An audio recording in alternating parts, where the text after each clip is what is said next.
UP में होने वाले एमएलसी चुनाव में क्रॉस वोटिंग बनी सियासी दलों की परेशानी। सपा और बीजेपी दोनों के लिए दिक्कतें।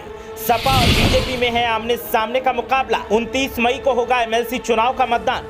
सपा ने दलित पर लगाया दांव तो बीजेपी ने चली ये चाल। देखिए क्या कहते हैं समीकरण और किसकी जीत के हैं आसार। कौन सी पार्टी के विधायक कर सकते हैं क्रॉस वोटिंग।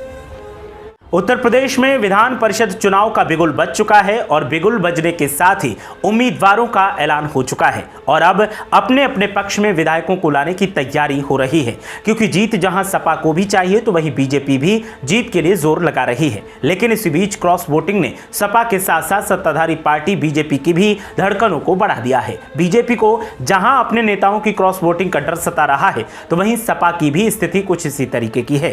क्रॉस वोटिंग का खौफ हर दल को सता रहा है और हर दल इसको रोकने के लिए हाथ पांव मार रहा है, लेकिन क्या इसे रोका जा सकता है, ये बड़ा सवाल है। 29 मई को विधान परिषद के चुनावों का मतदान होना है। ऐसे में बीजेपी ने जहां मानवेंद्र सिंह और पदम सेन चौधरी पर उम्मीदवार के तौर पर दांव लगाया है तो वहीं दूसरी तरफ सपा ने रामकरण निर्मल और राम जतन राजभर को उम्मीदवार घोषित किया है। सपा ने दलित चेहरे पर दांव लगाकर जहां 2024 के समीकरणों को साधने की कोशिश की है तो वहीं दूसरी तरफ चुनाव आयोग ने भी तैयारियां तेज कर दी हैं। उपचुनाव में 2 सीटों के लिए 2 अलग अलग मत पत्र होंगे। इस पर सभी 403 विधायक मताधिकार का प्रयोग करेंगे और इसके लिए तैयारियां चुनाव आयोग ने भी तेज कर दी हैं। पार्टियों के उम्मीदवार भी तैयारी कर रहे हैं और मतदाता भी तैयार हैं।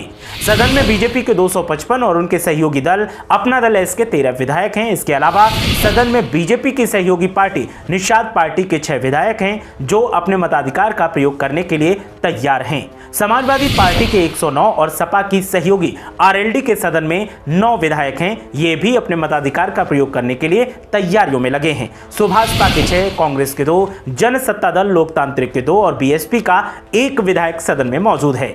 विधान परिषद के चुनावों को लेकर हलचल तेज है तो वहीं दूसरी तरफ बीजेपी जीत के लिए अभी से सक्रिय दिखाई दे रही है और बीजेपी के साथ ही सपा भी जीत के लिए हाथ पांव मारती दिखाई दे रही है। ऐसे में सबसे ज्यादा खतरा कांग्रेस, बीएसपी और अन्य छोटे दलों को सता रहा है कि उनके विधायक क्रॉस वोटिंग कर समीकरणों को खराब कर सकते हैं। अब देखना यह है कि इसको रोकने की जो कवायद चल रही है उसका क्या असर होता है और क्या ये छोटे दल अपने विधायकों की क्रॉस वोटिंग को रोक पाते हैं या नहीं।